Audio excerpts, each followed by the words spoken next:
Videos Lilu Nishmas Rishmu Bachim Chaim Tzvidoiv and Lilu Nishmas V'Yakov Shlomo ben Moshe.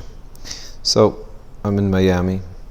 I did not go to the Super Bowl, even though I probably could have, but I did feel the excitement just to be in Miami in Bal Harbor and see the buses and the amount of people and going to shul, and the schedule is based on and someone bet money based on the fact that I said something about who's going to win.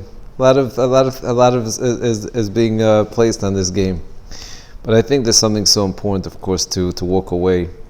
It's not no anymore to this year's Super Bowl. It's going to get to next year, but it's not just next year. It's tomorrow. It's today when you're getting this video.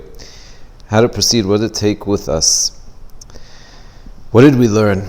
You know, I came to shul and we're davening Marv, and a sweet man, a good friend of mine, afterwards had the Gemara open. He said, let's learn. We actually were going to learn Divrei, a little bit more Chassidus. He said, I'm not sure, maybe that's the Yetzer Hara. So we learned the daf, so beautiful, so delicious, and I think till halftime, as far as our calculations went. But really, there's something so special. You know, I want to share two things that happened to me. Number one, someone sent me a message. He said he was actually in Miami, and he was going to go to the Super Bowl. He didn't go. He realized our messages of what is more precious, of how to decide how to spend our time, is sometimes very easily once we remind ourselves who we are. But there's something else that happens to me quite often, you know, in our journeys of travel. So with my traveling, I go with a Yerushalmi. I have a Seder in Yerushalmi in my Chavrusa. We do Taf a day. And as I'm sure you see when you learn or you say Tehillim, so many times Hashem will send you like the message. A message about what you're learning and what's going on in your life. So pick today, I was preparing Yerushalmi Maseches Avodah Zarah. I open up the Mishnah and it's speaking about stadiums, the origin, the old stadiums, and the being forbidden to go, being forbidden to build the stadiums.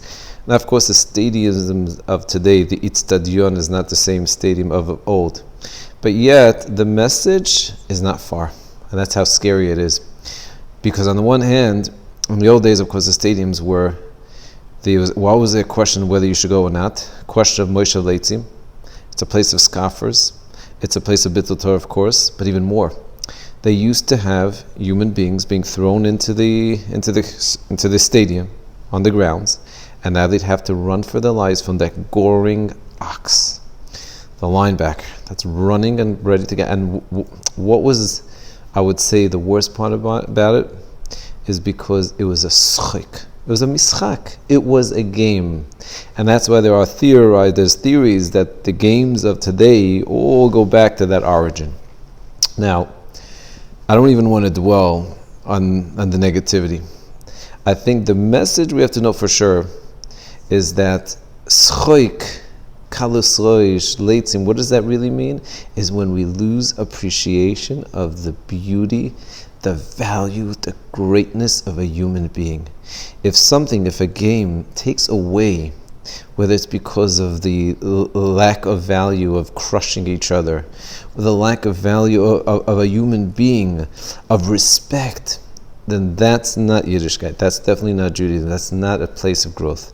On the other hand, if there's a place where you see people are soaring to the greatness and they're trying to be kind and polite and working on themselves, that's Judaism. That's not just Judaism. That's a human being that's soaring. You know, the tradition is, I've already read this and I've many years ago did this, but more with basketball. But the tradition for the Dalshanim is to try to still take lessons from the game itself. The famous story of Shredron, the Maggid of Yerushalayim, when a student was missing in action for days during the Olympics. I also grew up watching the Olympics, and the Olympics of old, so in black and white TV, if you can imagine that. So this student was away from yeshiva for like 10 days. Anyway, Rav Shredron went after him, and the boy said, listen, I'll be back soon. I'm just watching the kaduregel, the football, this and that, the soccer. Anyway, Rav Shredron so beautifully said, tell me the rules of the game. And after he told him the rules of the game, of how you need to get the ball into the goalie, etc. So Rav Shredron had a whole beautiful drasha. What do you mean? So what's the problem? Just put the ball in, right, when the gatekeeper is not there. And of course the boy says, no, the whole idea is when there's a struggle, So I want to tell you two yesodis. I said this in basketball, but I think this is true in football.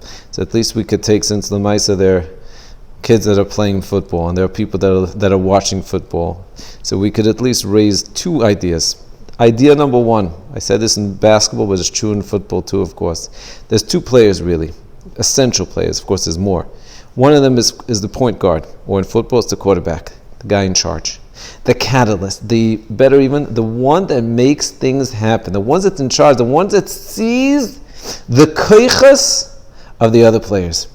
And then there's the guy that finishes off, the guy that soars, the guy that catches the ball in mid-air and in basketball dunks it, or in football catches it, flies like he's mamish, and catches that most beautiful throw from his quarterback or from the.